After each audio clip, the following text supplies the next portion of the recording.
when you were in that Young. band called the Beatles, Yeah. Was there, because it happened so fast, and I think it was such a, I mean, everybody can remember watching you. I watched you on Ed Sullivan, and I just was like, oh my God, and everybody was. Was there a moment that you all of a sudden were just like, oh wow, everything has changed now. My life has changed? Well, I think with us it went on.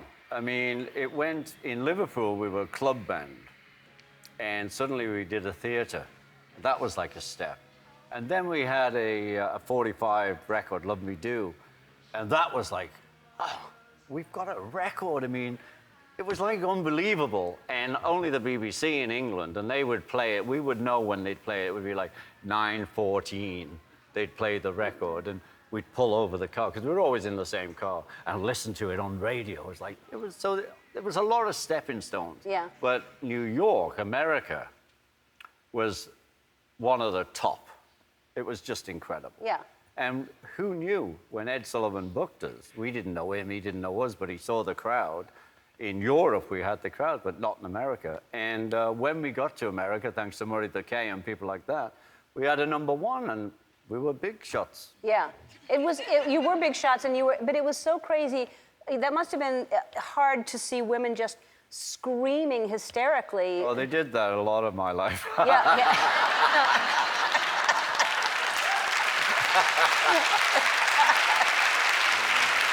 Before I was in the Beatles, that was happening. I'm talking about fans now, I know. not your girlfriends. No.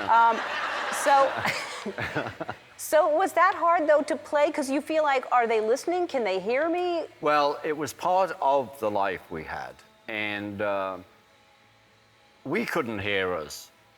So, you know, it seemed to be you came to see the Beatles, and then Paul counted it in, then you just screamed till we bowed and left. But it was great. The atmosphere was great, but what made us round about 66 question this was that we were becoming really mediocre players, musicians, because we had to I just had to keep time. You know, I go, bah, but if I went to do a fill, bah, it's like in silence, you know? So I'd be watching Paul's foot or John's arse, or, you know, where are we up to? You know, and I always knew when he went, woo, oh, we're up to that part. But, you know, that's how it ended up. And we made a conscious decision. We were becoming loose musicians. Mm-hmm. And so we decided we need to go in the studio and see what we've really got. Mm-hmm. And that's what started that. We got some great stuff. How did looking at John's ass keep time for drums? What did his ass do? More important than Paul's foot? No, well, I could see keeping time. No, because, you know, he'd waggle it. You know what I mean? It'd be body movement. Yes, I get it. And he always stood like this, you know, so you could always tell. Yeah. Yeah, you know. So you are, congratulations, and way past due, getting inducted into the Rock and Roll Hall of Fame.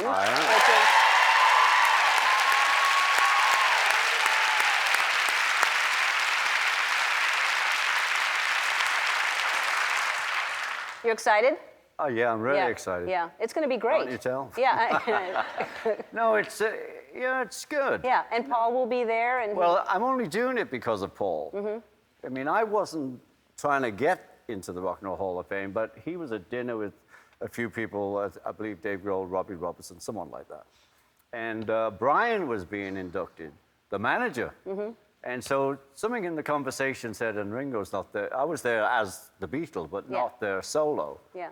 And they all talked about it, and suddenly I got a call from Paul. Hey, Ringo. He doesn't even do that Liverpool accent anymore. Anyway, he called and said they want to induct you into the Rock and Roll Hall of Fame. Will you accept? And I'll give you away. And so I said, sure. How great is that? Yeah. So we're doing it so Paul can have a day out. I see. Well, good for you for doing that.